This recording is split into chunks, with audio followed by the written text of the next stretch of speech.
Hello and welcome to You've Seen It Before, TV reviews of Connections in Mind, and welcome to my review and reaction series to each and every episode of Season 4 of Star Trek Discovery. If you've never seen one of my reaction episodes before, this is just my short form series where I give my brief overview of the latest episode of Star Trek Discovery, as well as some likes and dislikes on the episode, what I thought worked and didn't work, as well as some analysis at certain plot developments and character arcs that may have seemed familiar and where you may have seen them before.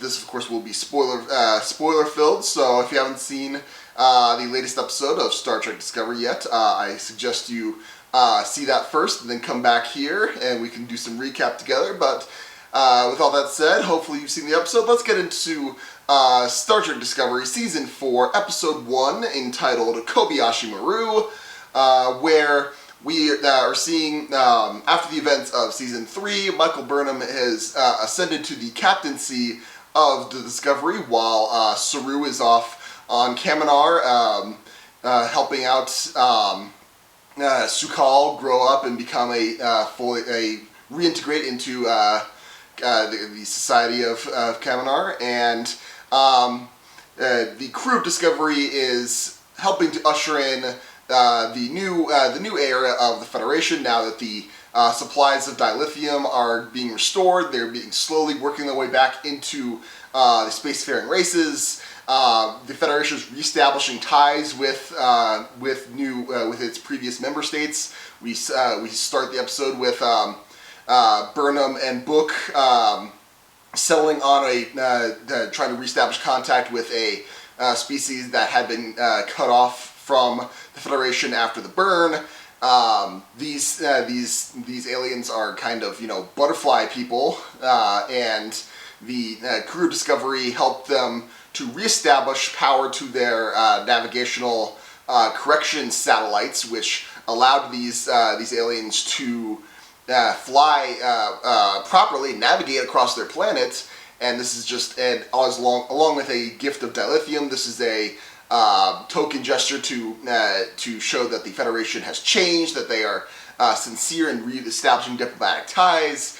And while this is all going on, after this happens, the Discovery returns to Federation headquarters, where the Burnham is giving a keystone speech to the inaugural class of cadets into Starfleet Academy after it is reopening for the first time in over 100 years.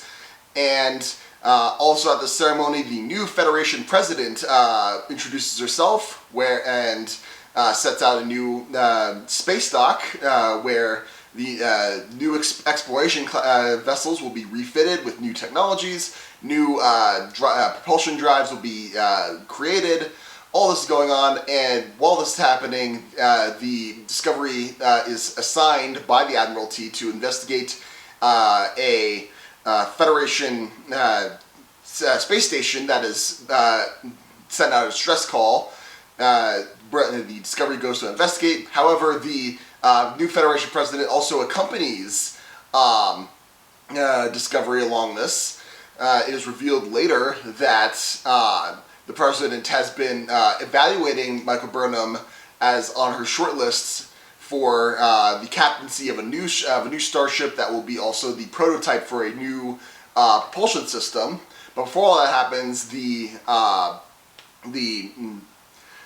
Discovery reaches this space station and sees that some sort of disturbance has knocked it basically off its axis, disabled power, and this station is tumbling through space near Quajon, the planet where Book is from.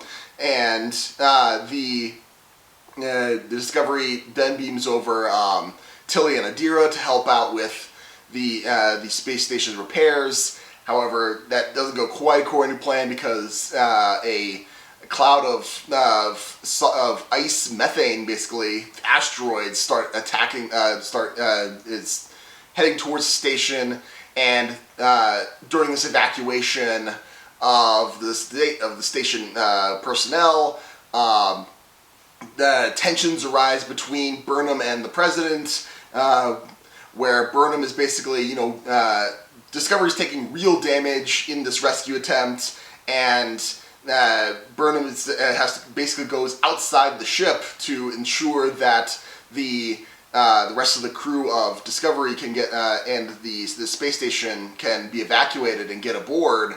And she manages to accomplish this. However, one last strike at the very end on Discovery after shields have collapsed results in casualties, including some dead and several wounded.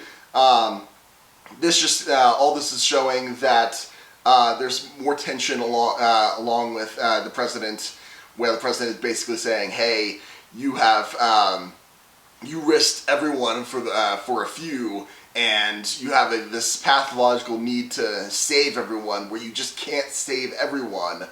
And harkening back to the Kobayashi Maru test, the name of the episode, and basically, hey, you never learned the lesson. You think you've won the no-win scenario. There is a need for sacrifice, and this episode ends with the shocker that something while all this is happening, Kwejian suffers another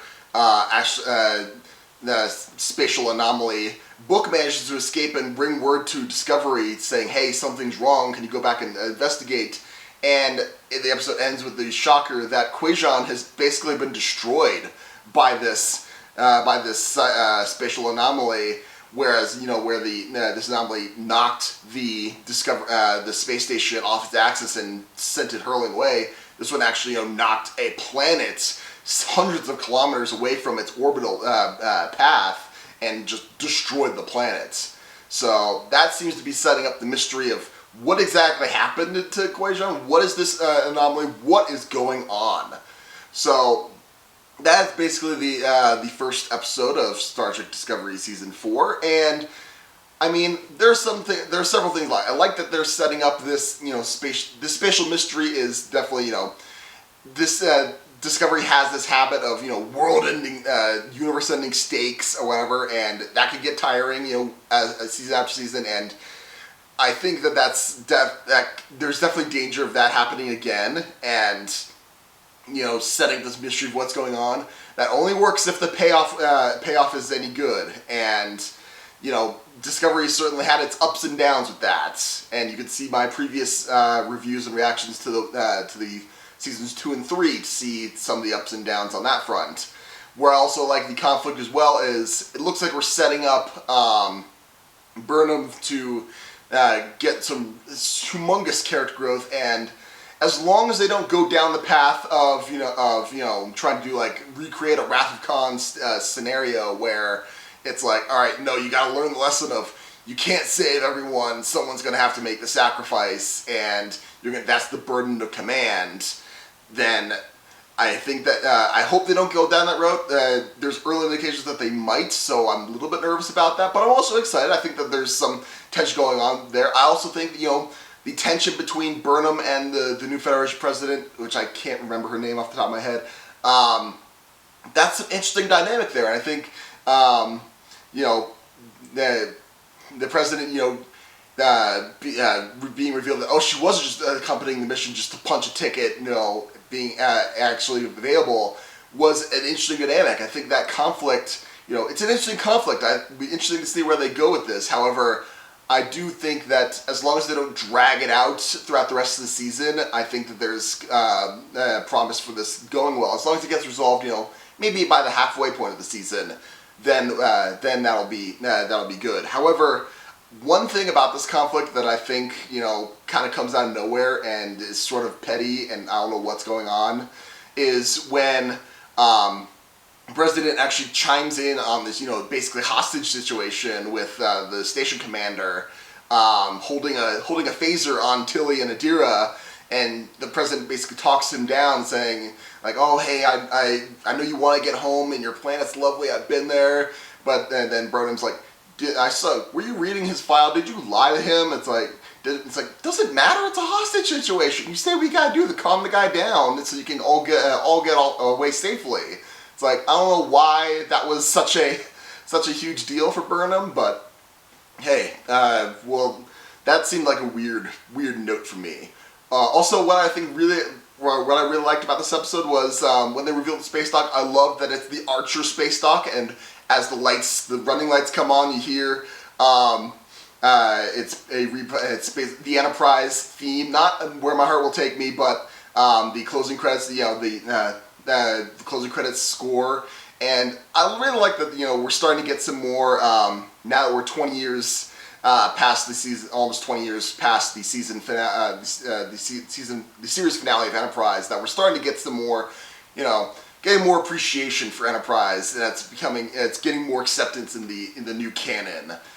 So I really appreciate that. And also whatever that new ship is currently in the Archer space dock, that design looks cool. So that was pretty cool as well. So, like I said, they're setting up some interesting things on here, but I'm definitely, I've been burned before with Discovery, so some caution as to these early indications, but we'll see how things go on board. Some things that I saw that in this episode that may seem familiar to is, like I said, as long as they're not setting Bruno up to, learn the lesson and do like sort of a Wrath of Khan thing where, she learns the burden of command and the necessary sacrifice of these things. The opening of this episode where it's, kind of a chase through this forest, and, there's witty banter going on between the crew, and we're getting introduced to the crew as going on to the shenanigans. It kind of reminded me of the opening of Star Trek Into Darkness, when, Kirk and McCoy are on the planet, and,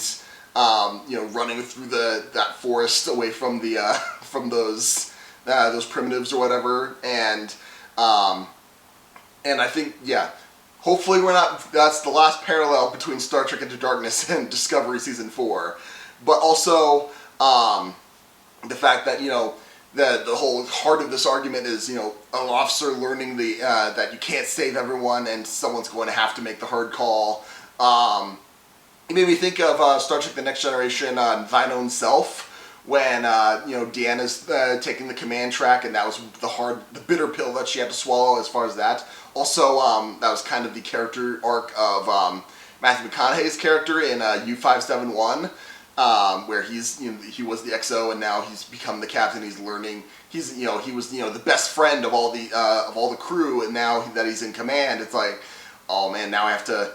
There comes a time when you have to make the hard call, and someone's gonna be put in harm's way, and they may not make it out, and you're gonna have to live with that. So there's some echoes of that as well. So I'm sure there's other things that may seem familiar to you. Those are just the things that I saw. What did you think of this first episode of Star Trek Discovery Season 4? Did you like it? Did you not like it? Are you excited to see what's coming on? Are you apprehensive about the future of the season? Let me know in the comments down below.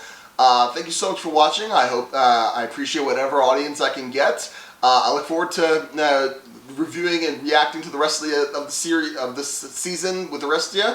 And be sure to look for my next movie review, which will be for Ghostbusters Afterlife, which should be coming up on my channel very soon here. And if you like this video or any other video on my channel, please give me a like, share, and especially subscribe. I'd very much appreciate it. Thank you so much for watching. I appreciate it. You guys are the best, but just remember, there is nothing new under the sun. And yes, you have seen it before.